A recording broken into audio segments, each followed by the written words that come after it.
Our topic is House Bill 21, right? Dash 1110, lovingly referred to as House Bill 21. We just want to cover some need to knows, right? This has been dropped on us a number of years ago, but as we've approached some of the compliance deadlines, people are a little nervous about what this means, what's going to happen, etc. And so I'll be your host today, Sergio Villegas. I'm the account executive for Colorado at Lightspeed Systems. But I do have the pleasure of having spent a large part of my professional career in K-12. I was an integration technology leader in Napa Valley Unified School District, the school district that I grew up in. But now I met a girl and moved to Austin, and happily I've been working for Lightspeed Systems for 5 years. But I have a heart for K-12. I was dealing with legislation dropping with no funding and unclear expectations. All of these things I have a very close familiarity with, and looking forward to kind of going through this today. So the first thing, some outline, like session goals, past teacher. The main goals are just understanding the requirements, around digital accessibility. What are these good faith efforts, and what does that mean in practice and expectation, etc. What do VPATs look like? Why are they important? What are the specific standards that are in place behind some of the outlines? And show how Lightspeed Systems has some products that'll certainly help manage this, right? It's hard to step into something that we've never done before, need to be experts overnight. So whether it's Lightspeed Systems or other options, like there's help out there. We'll be spending time on ours. Okay. So with House Bill 21, right, the overview, this was signed into law in 2021. It was the first of its kind, right? Leader in the nation. Well done, Colorado. But it had a really modest compliance deadline. At least it did at the time. Granted, this is kind of in the heart of COVID, right? So we all knew that we were using a lot of technology. People were coming into accessibility problems at the time, right? We had people who had to learn from home, but we had technology that wasn't prepared to meet the needs of all of our learners. So you can understand why the situation at the time led to legislation of this sort. But fortunately, there wasn't a requirement to be compliant right away, right? And then we updated that ahead of July 21, 2024, we decided we're still not ready. Vendors aren't ready, schools aren't ready. We're gonna have a grace period. We're gonna talk about that. While it's technically coming to an end, I've been talking to customers during my preparation. People have mentioned rumors, but still nothing substantiated, that the grace period might be extended. So we're going to still talk about the grace period in case it ends up mattering. Right now, it doesn't. We're supposed to be compliant next week. Okay, that's scary, but we'll talk about some of the grace period issues as well today. The heart of the mandate is all public-facing digital content must conform to these standards, which I'll cover with you. All is a big word, right? And so what we're doing is starting with just understanding the key terms, right? A VPAT is a voluntary product accessibility template, right? It's voluntary. Not everybody has to do it, but it's something that people can elect to do. The deal is we need to provide transparency into some of the vendor alignments around the standards that they're asked around, right? That's why we have this WCAG 2.1, right? There are actually criteria points that these VPATs are vetted against. Districts, we need to collect and archive our VPAT, understand where your solutions are in terms of either their VPAT progress, VPAT current availability, etc. And we're getting to the point where there's going to be legal decisions and legal protections in place for people that don't, right? We could be approaching an environment where anybody can technically file a lawsuit with a school district, right? That's where this kind of legislation tends to come with, particularly around accessibility and individuals with disabilities. So that's just a reality that we need to respond to. And so it's really important as we're considering our websites, our software solutions, and vendors that we have VPATs in mind anytime we're vetting either something new, deciding to continue with something that we already have, etc. Now, I did want to let folks know that we aren't alone. You're the first. Colorado, well done, right? But since then, other states have come along, largely because we were all in that same environment. Everybody had kids learning from home, and accessibility became an important conversation around online content. So Illinois, the same year, public schools to ensure third-party online curriculum, specifically curriculum. So if it's going to be tied to learning outcomes and measuring of learning outcomes, we're going to need these level of standards. So we have the specified approach, not the all everything. Maryland tied it to purchasing, right? In 2022, purchasing accessible digital instructional tools. When you're making those decisions in your purchasing, free stuff, not so much. The paid stuff, yes, you need to be mindful and held accountable to making spending with purchasing that have VPAT compliance. From this in New Jersey, it was specific to State Department content, right? For all digital content had to have a certification from the state required. In California, similar tie, but subtly different. Things that programs that were the state funding was provided to execute, those ones need to have compliance. So we're not alone. California, or Colorado, you're still the most aggressive, right? We still have the highest expectation. So let's now look into what these expectations kind of mean. First, there's this grace period that technically we're in for another week. And it was called making a good faith effort. Technically, it's not just like we got a pass starting in July 1st, 2024. It wasn't like, okay, you have another year to figure things out. Technically, anybody could have gotten audited during 2024 to 2025 to look for these things. Have you been asking your vendors for VPATs that don't have one? Have you started an audit? Do you have a list of all your solutions and services with online content tied to them and are keeping track of what's available and what's not? What are you doing to remediate non-compliant tools, right? Do you have evidence of saying, hey, solution provider, we need this. Please let us know when it will be available. That's a good faith effort to start to clean things up and move in the right direction. Publishing an accessibility roadmap, right? Having an accessibility page somewhere on your website that says where we are and where we're going. And demonstrating that vendor collaboration, constantly syncing out accessibility commitments and updates, right? This is all involved. This is where we are right now. Currently, there's no expectation that's going to continue. If it does, I'd have these things in mind if you haven't started them already.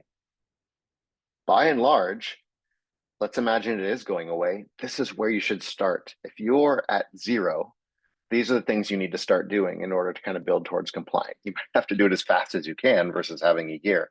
But this is a really great guideline to have when it's like, okay, where do we start? How do we do this, right? You've got a 5-year contract with a vendor that you signed in 2020, right? When you made that decision with no expectation of VPAT, like let's start having these conversations ahead of your renewals, et cetera.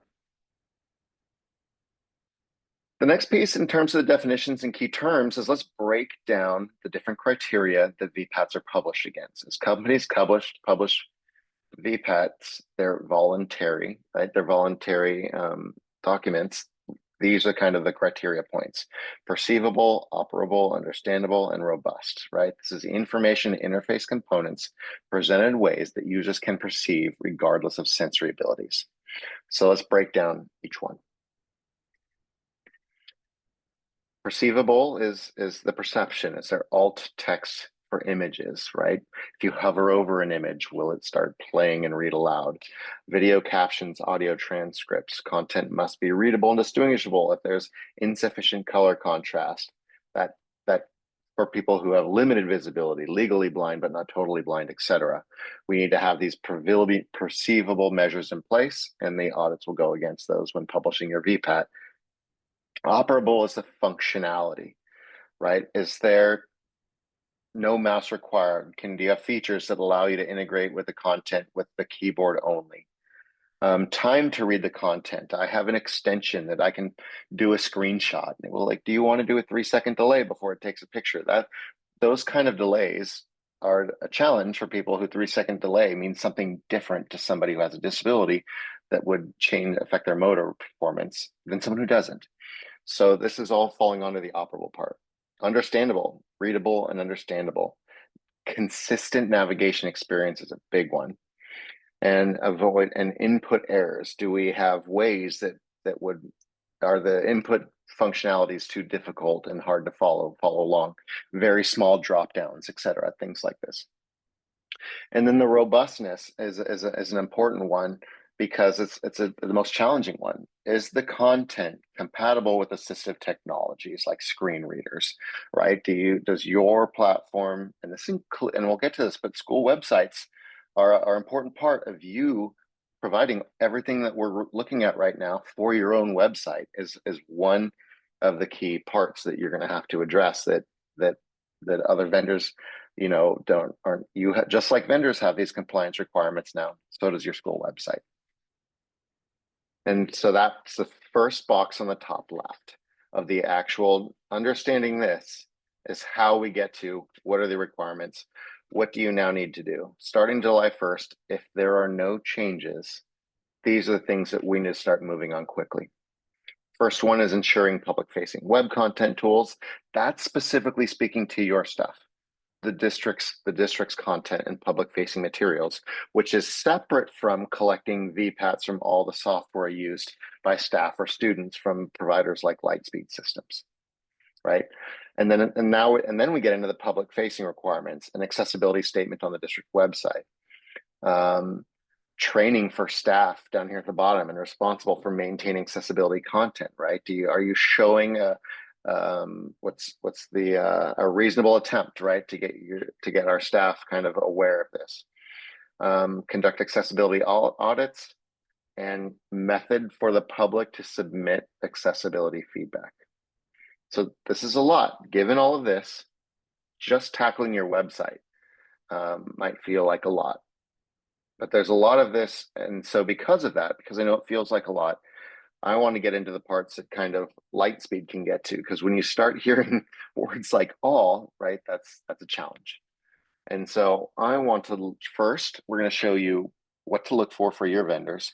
And I'm going to step back and give you some options of things to look for to kind of help you execute on this if time is tight and resources are low. And now you're in a position to consider, okay, maybe I can seek out help from third-party solutions like Lightspeed to kind of help us get our compliance up to speed quickly. The first thing is, let's look at Lightspeed's VPAT, right? We put the hustle in and completed our VPATs for our core suite of products. And there's two parts, right? Just like you can find a privacy statement on a policies homepage, you can typically find their VPATs as well. You can select Lightspeed Systems VPAT or pick your thing that you're curious about, and it might direct you to the page, or you can always go to the bottom. But while we have some of these standards and measures and features, we also went the extra mile and published the actual documentation of the third-party group that prepared our VPAT, that did our own internal audit, that tested the things that we're going to say that we're doing. And that's like gold star, right? Is there a statement or is there documentation that supports a statement, or two very different things? So we pride ourselves in compliance. And so here we are. It's 30 pages long, right? This is and that's for each product. So you can find all of these are publicly available, and that's kind of the gold standard to make available for your people as well. And so again, it's that, where do you find the VPATs? It'll typically be on the bottom of the home page near the privacy policies and terms of service. If you can't find it, you might want to do a Google search. But that's a challenge, right? And because of that, you might have hundreds of approved applications that the district is supporting. To be able to go through manually is a burden. So now I want to touch on, this is where the Lightspeed comes in part, right? We're halfway through, and now I want to talk about each of these components, and where specifically Lightspeed can help, right? We're not going to be able to help you deliver rebuilding your website to have these features just like we had to. Training for staff, technically there's some things we can do, but that's really a home solution that needs to be built in collaboration with teacher support and curriculum teams. But these other things we can. So now I'm going to pivot over away from the slide deck and kind of into our compliance product called Lightspeed Insight. So first things first, Lightspeed Insight is an analytics tool. It's built to identify across all the different devices in your environment how many different active tools there are, what time of day tools are being used, what are the new trending applications, there's data privacy reveals that we can help you manage, and there's also VPAT features built in. But the reason I wanted to start with this background of understanding the analytics in your environment is that's going to be one of the hardest pieces, is doing the audit of all the things in your environment, right? An accessibility audit. In order to do that audit, you have to know the things you know, but all it takes is one teacher to say, hey, I saw this at a conference. Everybody log in with Google. This is really exciting. We're going to use this in order to do blank. Right now, that's technically now a teacher, a school district supported product that needs a VPAT, right? And so in order to help curb some of that behavior, it's helpful to have a tool that's going to show you all the things in your environment, not just the things you know.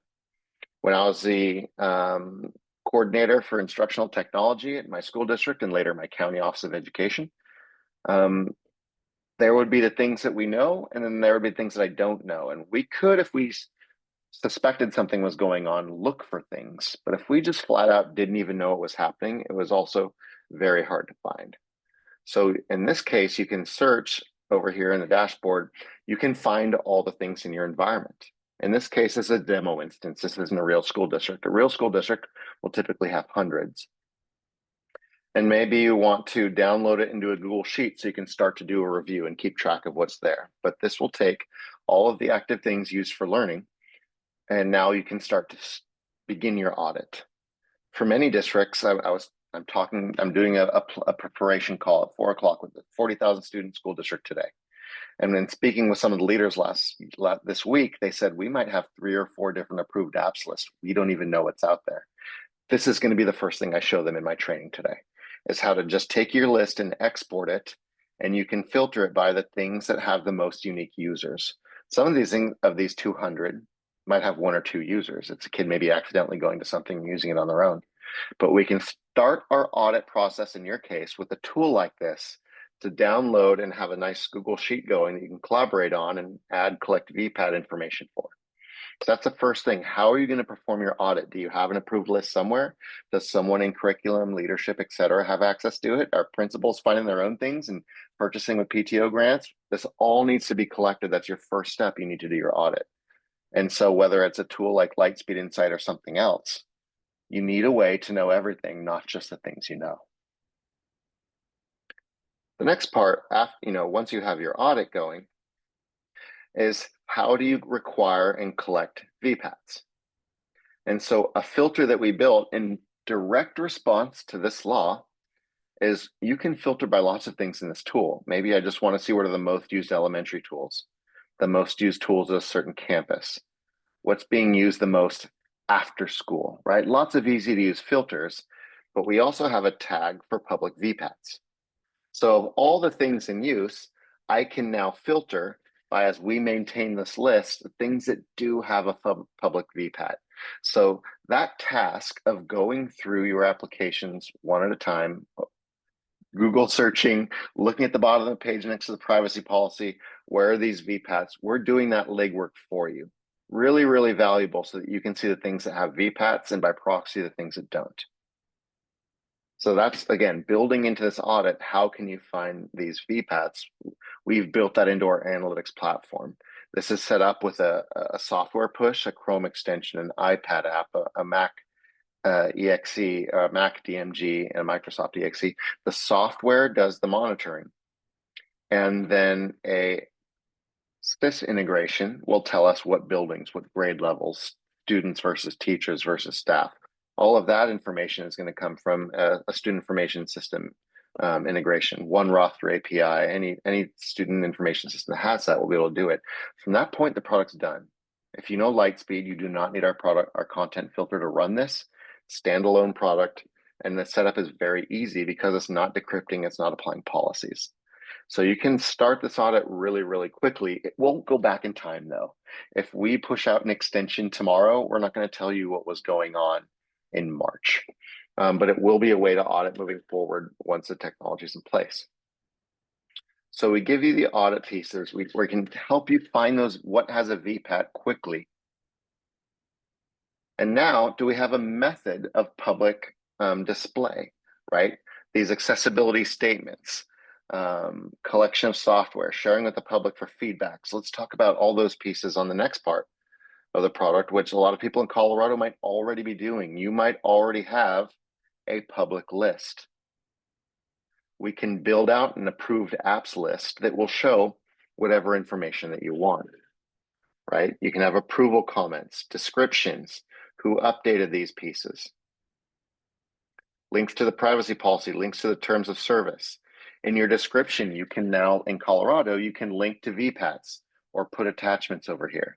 So being able to build out a public list is really valuable. Contact information. I added this morning in preparation for this demo for public VPAT contact for accessibility questions contact. You can add this to this public facing page that can be either linked or embedded with an iframe.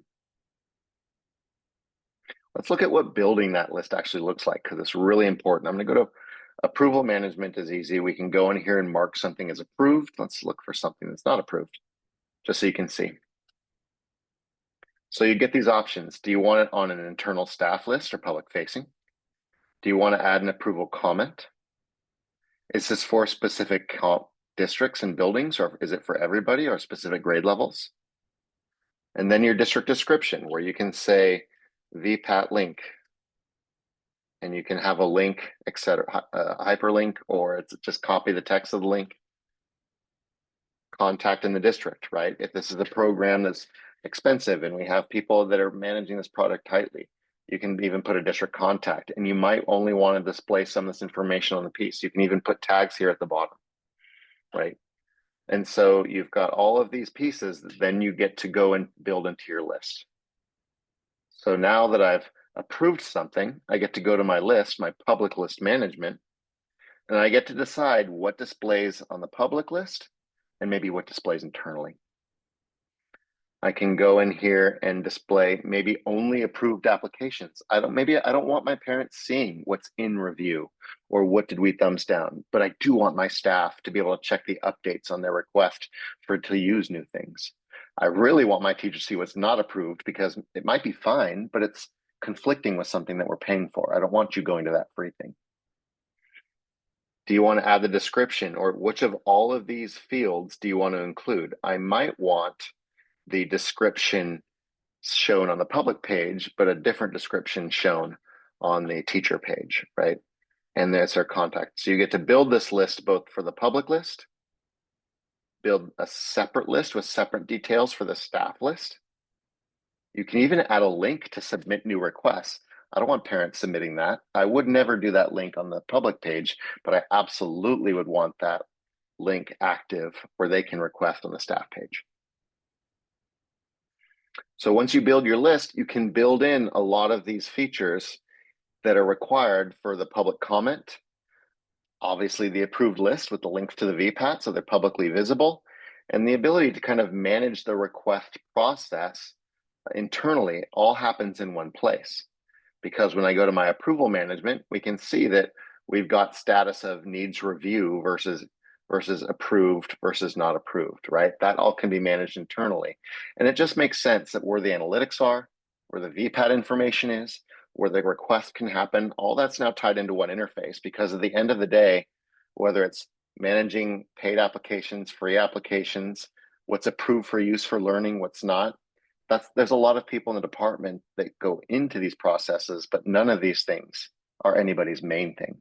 I've worked in 20,000 student districts down to school district of 50 kids, where the fourth grade teacher is also the principal and the superintendent out in the mountains of California. And so because of that, having one single dashboard for all these workflows to live is really the magic to help speed this process up. That's what we want to do, is because this stuff is coming fast, even though we've had time, we all have 9-to-5s. There's a lot to do to keep our networks running. We wanted to deliver on something to help you kind of speed this process up. And so whether it's Lightspeed or something else, if you're feeling the pressure, you're welcome to reach out to me or whoever is your contact for existing customers, and we can show you around and see if this is a good fit. I've covered a little bit on the product. It does so much more, but that's not what we're here for. We can do license management, etc. Data privacy, a whole part of the suite is for that. But I wanted to focus on what matters for the people who showed up today. And so in kind of our final minutes, let's take a look at what questions we might have. If there's no open questions, thank you for your time. A link to the recording should be made available to you, and to be able to share with other people in your org that might not be able to make it. But what we need to do is just understand the digital tools in your environment. If nothing else, start that audit process. The grace period could end, and we could all need to be compliant next week, or it could be extended for another year. No matter what, you need to start your audits if you haven't done it already to know where you're at. when you're considering new solutions, make that an important part of your evaluation. Is there a VPAT? Because the worst case scenario is to sign a 3-year agreement right now with something that doesn't have a VPAT and can't even demonstrate that they're on their roadmap internally. So require VPATs during procurement, post accessibility statements on your website, and seek out Lightspeed. We've been doing this for a long time. And when this legislation dropped, we immediately updated our product in response to it because we knew there were going to be a lot of folks that need help, and we're happy to be part of that help.